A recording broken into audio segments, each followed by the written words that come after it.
আজ বন্ধুরা আমি কিছু পিঠে করেছি, কিন্তু পিঠের পুরোপুরি ভিডিওটা তোমাদের সাথে শেয়ার করতে পারলাম না। আমি তার জন্যে দুঃখিত।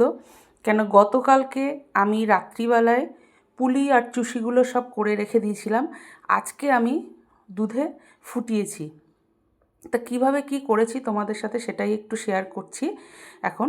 কেন তোমাদের সাথে শেয়ার না করলে আমার ঠিক ভালো লাগে না।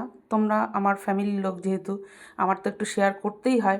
তা পুরো ভিডিওটা তোমাদের সাথে শেয়ার করতে পারলাম না, তার জন্য আমি ভেরি ভেরি সরি। যাকে যেটুনি ভিডিও করছি সেটাই তোমরা দেখো, সেটাই তোমাদের সামনে নিয়ে এসেছি। দেখো পুলিগুলো আমি কি দিয়ে করেছি। এই দেখো, দুধ পুলি করেছি। দুধ পুলি করেছি এবার আমি চালের গুঁড়ো দিয়ে না। এবার দুধ পুলিটা আমি করেছি হচ্ছে, মানে পুলিটা আমি তৈরি করেছি চিড়ে দিয়ে। চিড়েটাকে পুরো মিক্সিতে ডাস্ট করে গুঁড়ো করে নিয়েছি, মানে পুরো ডাস্ট করে নিয়েছি মিক্সিতে চিড়েটাকে। তারপরে ভালো করে চেলে নিয়েছি। চেলে নিয়ে সেটাকে গরম জল দিয়ে, তার সঙ্গে একটু অবশ্য ময়দা মিশিয়েছি। ময়দা মিশিয়ে ভালো করে গরম জলে ঠেসে ঠেসে ভালো করে, যেমন রুটির আটাটা আমরা মাখি বা ময়দা মাখি, সেরকম ঠেসে ঠেসে ভালো করে ডো একটা তৈরি করে নিয়েছি। সেই ডো থেকে আমি তোমার এরকম পুলি কেটে নিয়েছি।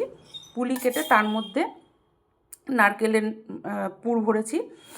নারকেল দিয়ে যে পুরটা তৈরি করে খিরসাটা, সেই খিরসা ভরা আছে ভেতরে।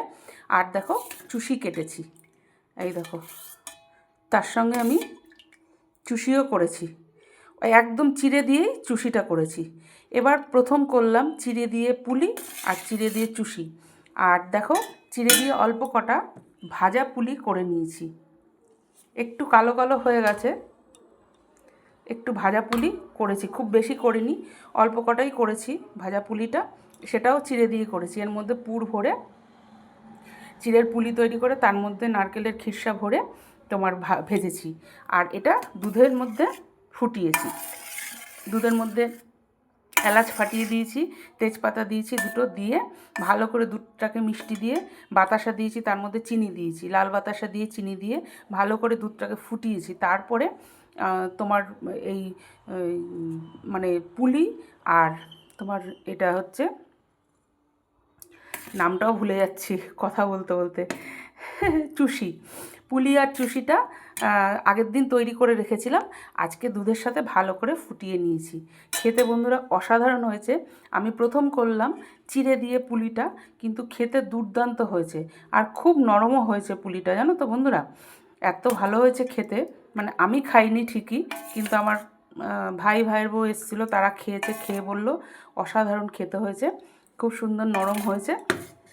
তা দেখো তোমাদের কেমন লাগলো আমার আজকে পিঠের রেসিপিটা। তোমাদের যদি ভালো লাগে পিঠের রেসিপির ভিডিওটা, তাহলে একটা লাইক কমেন্ট শেয়ার করে পাশে থেকো বন্ধুরা। আর ফেসবুক পেজ থেকে দেখলে পেজটিকে কিন্তু বেশি বেশি করে ফলো করে দিও। ইউটিউব থেকে দেখলে চ্যানেলটিকে সাবস্ক্রাইব করে পাশে থাকা বেল আইকনটি প্রেস করে দিও। তাহলে নিত্য নতুন প্রত্যেক দিনের রান্নার ভিডিও তোমাদের কাছে পৌঁছে যাবে। আর পিঠে শীতও শেষ, পিঠেও শেষ, পিঠে খাওয়াও শেষ। একদম শীত শেষ হয়ে গেল প্রায়। এখন তো শীত অনেক একদমই শেষের পথে। শীত তো নেই ধরতে গেলে, সামান্য শীত আছে। ওই শীতটা খুব একটা মানে অসুবিধা হচ্ছে না। যাই হোক, গরমের ভাব পড়ে গেছে একটু। আর শীত শেষ মানে আমার পিঠে খাওয়া শেষ। আবার সামনের বছর শীতে আবার পিঠে করব, তোমাদের সাথে শেয়ার করব তখন। ঠিক আছে বন্ধুরা, আজকের মতন তাহলে টাটা, বাই বাই। তোমরা সবাই সুস্থ থেকো, ভালো থেকো, সাবধানে থেকো। আজকের মতো টাটা।